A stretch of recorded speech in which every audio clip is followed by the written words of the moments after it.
नमस्कार, आदाब, मैं नगमा और आप देख रहे हैं एएन न्यूज 24। विधानसभा चुनाव नजदीक है, लगातार हमारी चर्चाएं चल रही है। हम थोड़ा लाल किला मार्केट की साइड में है, जनता से थोड़ी चर्चा कर लेते हैं विधानसभा चुनाव पर कैसे देख रहे हैं, दिल्ली का माहौल क्या है। वैसे दिल्ली का माहौल जो है इस टाइम गर्म नजर आ रहा है, लेकिन ये तो जनता ही बता सकती है कि आखिर इस बार जनता का फैसला क्या है।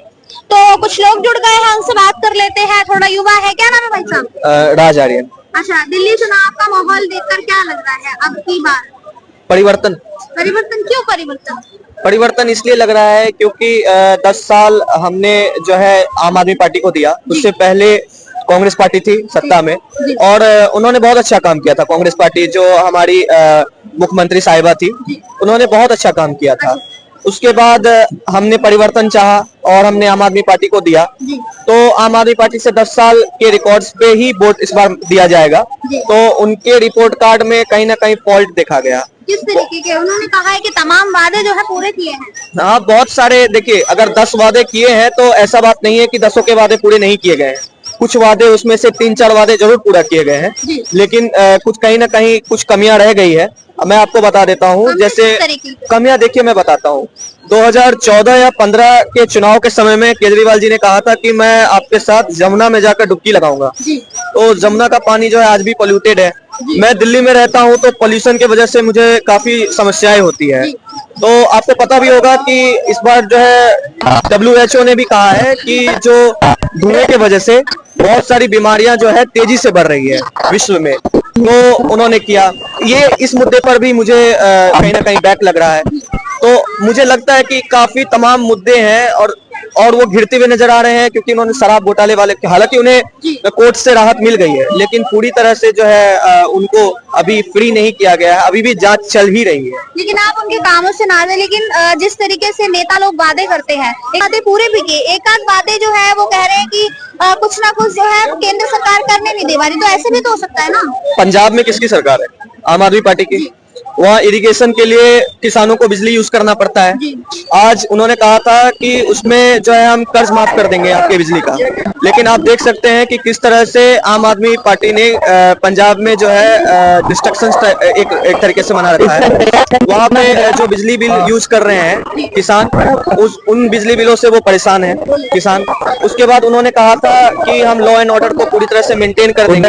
तो आप बताइए ना, आज सारा देश जान रहा है कि पंजाब में भी लॉ एंड ऑर्डर किस तरह से खराब हो रहे हैं। तो ये सब समस्या कहने की बात है। अगर हम प्रैक्टिकली देखें तो ये, अब आप ये कहते हैं कि ये हरियाणा वाले जो है पानी छोड़ देते हैं। हरियाणा के काफी दोस्त हैं मेरे, वो कहते हैं कि हरियाणा में तो भाई पानी साफ है, उत्तर प्रदेश में तो पानी साफ है। ऐसी क्या दिक्कत हो जाती है कि यहीं पे आके जो है जमुना या नदी जो है यहाँ पे पोल्यूटेड हो जाती है? क्योंकि यहाँ पे इंडस्ट्रियल एरिया है। हम लोग को चाहिए एक वाटर ट्रीटमेंट प्लांट। एक वाटर ट्रीटमेंट प्लांट हो जाए तो वाटर पूरी तरह से प्यूरिफाई हो जाएगा। आप गुजरात में साबरमती आप प्रोजेक्ट के बारे में आपने सुना होगा, वहाँ पे किस तरह से क्लीननेस किया गया, तो एक एग्जांपल के रूप में उससे देखा जा सकता है। दोबारा मौका दीजिए ना। अभी उन्होंने कितने सारे वादे किए हैं। उन्होंने कहा है कि 24 घंटे मीठा पानी फ्री दिया जाएगा, जिस तरीके से 2 टाइम मिल रहा था, और बिजली तो फ्री कर रखी है उन्होंने। महिलाओं के लिए सोच रहे हैं। तो क्या लगा, अभी दोबारा उनका कार्यकाल शुरू होता है तो क्या लगता है दोबारा वादे पूरे कर पाएंगे? नहीं, अब फ्री कुछ नहीं चाहिए। पानी की बात कर रहे हैं आप। दिल्ली में जो है पानी किस तरह से पोल्यूटेड है, जो घर पे आ रही है, वो सबको पता है। एक एरिया पहुंचाकर आप बोल रहे हैं। आपने इमेजेस देखे होंगे, आपने वीडियोस देखे होंगे जिसमें भारी लाइन लगा के पानी की समस्याओं के कारण जो है हमारी महिलाएं घर के, हमारे बच्चे जो है पानी लेने जाते हैं। ये इस चीज को देखा गया है। तो इस मुद्दे पर जो है वो कहीं ना कहीं पीछे दिखाई देते हैं। लेकिन ये कहना बहुत खराब होगा। मैं एक विद्यार्थी हूँ, दिल्ली यूनिवर्सिटी में पढ़ता हूँ, तो ये कहना गलत होगा कि 10 के 10 वादे उन्होंने जो है एकदम नहीं किया है। कहीं ना कहीं 3-4 वादे को पूरे किया है। लेकिन अब जो है ना, मतलब प्रकृति का नियम है कि बदलाव होना जरूरी है, तो बदलाव तो होगा। अगर कांग्रेस आ जाए तो बहुत अच्छा रहेगा, और अगर बीजेपी आए तो कोई महिला को लेके आए तो बहुत अच्छा रहेगा। अच्छा, बीजेपी आ जाती है तो क्या बेनिफिट? बीजेपी आ जाती है तो फिलहाल तो अभी जैसे योगी जी की सरकार है उत्तर प्रदेश में, तो वहाँ पे हमने काफी डेवलपमेंट्स देखे हैं। तो मुझे लगता है कि यहाँ आने के बाद कहीं ना कहीं जो है सरकार कोई भी आए, अगर इन्वायरमेंट पे ध्यान देना तो सही रहेगा। क्योंकि देखिए, सरकार आएगी जाएगी, अटल बिहारी वाजपेयी ने कहा था, पर ये देश रहना चाहिए।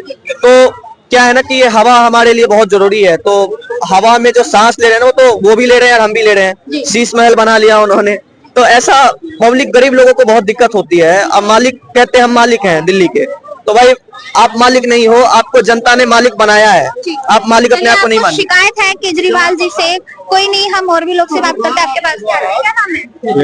क्या लगता है दिल्ली का माहौल देख के, दिल्ली चुनाव में केजरीवाल जी या फिर कोई और चेहरा? केजरीवाल ने जो गिफ्ट बांट रहे हैं ना, हर रोज एक नया ऐलान कर रहे हैं, इससे कहीं ना कहीं गरीब लोग प्रभावित जरूर होंगे। जैसे 2100 रुपया है, गरीब क्या किसके घर में 21 रुपए जाएंगे, वो बुरी बात, वो वोट क्यों नहीं देगा?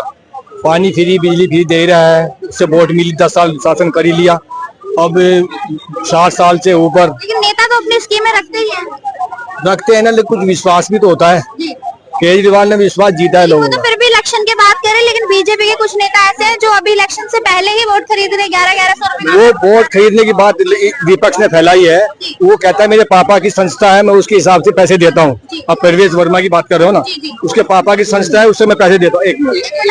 तो वो पैसे देते हैं या किसी की हेल्प करते हैं, ना कि अब वो अपनी जहाँ उसको टिकट मिलने वाला है, हो सकता है उसने वहाँ पे पैसे बांटने की कोशिश किया हो, कि झुग्गी झोपड़ी में जाके गरीब लोगों के लिए हेल्प किया हो। वो कोई वोट उन्हें ये तो नहीं लिख के दिया केजरीवाल की तरह कि मैं जीतूंगा तो मैं आगे भी पैसे दूंगा, ये लिख के नहीं दिया। उन्हें कार्ड बना के, उन्हें स्वास्थ्य कार्ड बना के दे दिया अभी से ही, और 2100 रुपए का कार्ड बना के दे दिया अभी से ही। तो उसने तो कोई ऐसा कार्ड या कुछ बना के नहीं दिया, उसने टीवी पे आके बोला है मैं उस संस्था से जुड़ा हूँ जो मेरे पापा ने बनाई हुई है और मैं हेल्प करता हूँ, ना कि वोट खरीदने। इलेक्शन के टाइम पे ही क्यों मदद करने लगे? ये तो राजनीति होती है, वोट का तो यही होता है। अब केजरीवाल इतने घोषणा कर रहा है, वृद्धा पेंशन योजना 7 साल के बाद इन्होंने खोली है, क्यों नहीं, पहले क्यों नहीं खोली, अभी क्यों खोली है? और 3 दिन खोली है, बंद हो गई। 80,000 के लोगों को फार्म भरे गए, बंद हो गए, कितने रिजेक्ट होंगे कुछ पता नहीं है। 5,30,000 पेंशन मिलती है, उसके बाद जो क्या दिल्ली में बुजुर्ग नहीं है? लेकिन फिर भी दिल्ली के लोग केजरीवाल जी को बेटा मानते हैं, इसी वजह से। बेटा वो कहता है, मुझे मानते हैं, बेटा नहीं मानते। बेटा वो कहता है, बेटा वो कहता है कि मैं बेटा हूँ, लोग मानते या नहीं मानते वो लोगों पे डिपेंड करता है। वो तो हरियाणा का बेटा भी कहता है मैं हरियाणा का बेटा हूँ, मोदी पूरी हिंदुस्तान का बेटा बोलता है अपने आप को, वाराणसी का बेटा बोलता है मैं।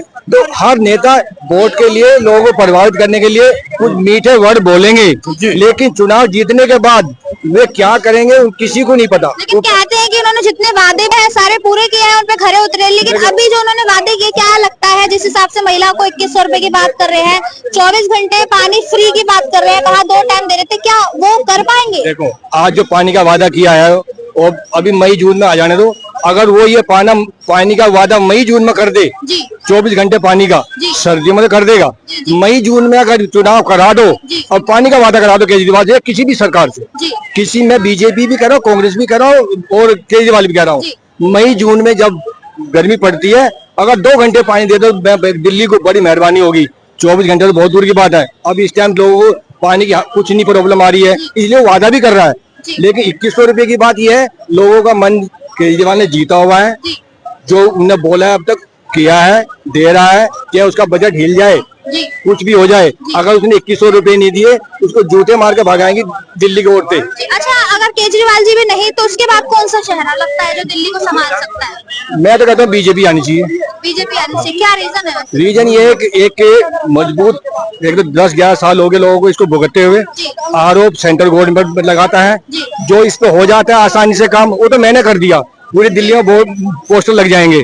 जो इस पे नहीं होता वो उन्हें एलजी ने रोक दिया या सेंट्रल गवर्नमेंट ने रोक दिया, वो सेंट्रल गवर्नमेंट का आरोप लगा देता है। अगर बीजेपी आएगी, लोगों को जवाबदेही बीजेपी सरकार की होगी, सेंटर में भी वही है और स्टेट में वही है, तो लोग डायरेक्ट बीजेपी पर हमला कर सकते हैं, तुमसे ये काम नहीं हुआ।